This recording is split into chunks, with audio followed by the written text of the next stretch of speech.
Hi అండి, welcome to my channel. ఎలా ఉన్నారు? అందరూ బాగున్నారా? సో నేను మీకు లాస్ట్ వ్లాగ్లో ప్రామిస్ చేశాను కదా, ఫ్రైడే అయితే ఫుల్ డే రొటీన్ షేర్ చేసుకుంటున్నానని. సో ఆల్రెడీ వీడియో అయితే షూటింగ్ జరుగుతూనే ఉందండి. మీరు ఆల్రెడీ నా మార్నింగ్ రొటీన్ చూసేసారు కదా. సో ఇప్పుడు మీరు చూసే ఉంటారు, కాకరకాయ పులుసు చేస్తున్నాను. పులుసో ఇగురో ఏమో వండి చేసేదాకా తెలీదు, ఎందుకంటే దగ్గరికి చేసేస్తాను అనమాట. సో పులుసు లాంటి ఇగురు చేస్తున్నాను అనమాట.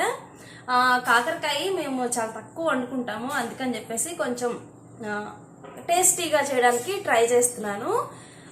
సో మరి ప్రెసెంట్ అయితే ఇప్పుడు ఆఫ్టర్నూన్ రొటీన్ చూస్తూ ఉన్నారు. రైస్ చేసేసాను, ఒక కర్రీ చేస్తున్నా, ఇంకొకటి ఏం చేయాలి అని ఆలోచిస్తున్నా.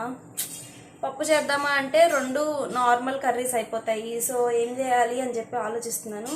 ఏం చేస్తే బాగుంటుంది అంటారు? ఇంట్లో కూరగాయలు కూడా అన్ని ఎక్కువ ఏం లేవు. పొటాటో ఉంది, బెండకాయ ఉంది, వంకాయ ఉంది, అంతే. వాటితో ఏం చేయాలో మరి, లేకపోతే ఇంక ఒక్కదాంతో సరిపెట్టేస్తాను, ఫినిష్ అయిపోయింది. లేకపోతే పప్పు, తాలింపు పప్పు అంటారు కదా, అదైనా చేస్తాను అనమాట.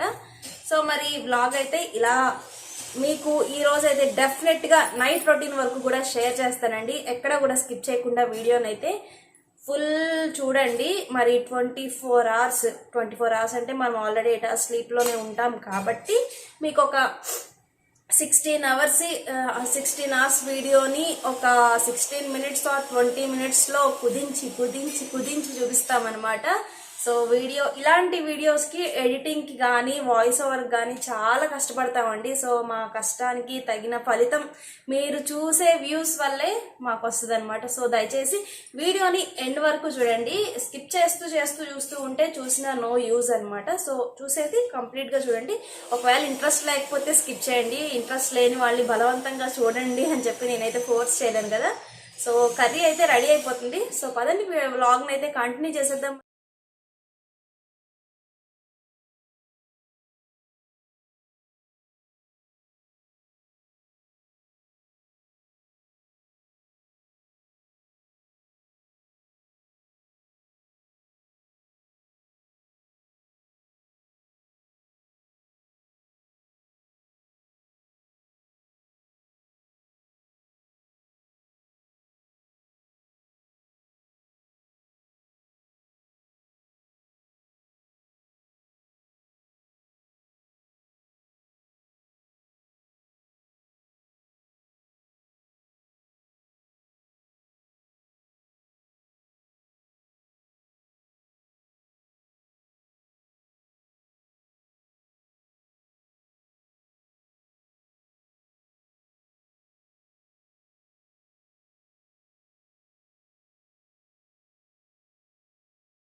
సో ఇప్పుడు మీరు చూస్తున్న వీడియో అయితే నేను అల్ట్రా స్టేబుల్ మోడ్ పెట్టి తీస్తున్నాను. సో నడుస్తూ తీస్తున్నాను అనమాట. ఎలా ఉంది, డిఫరెన్స్ ఏమన్నా అనిపిస్తుందా?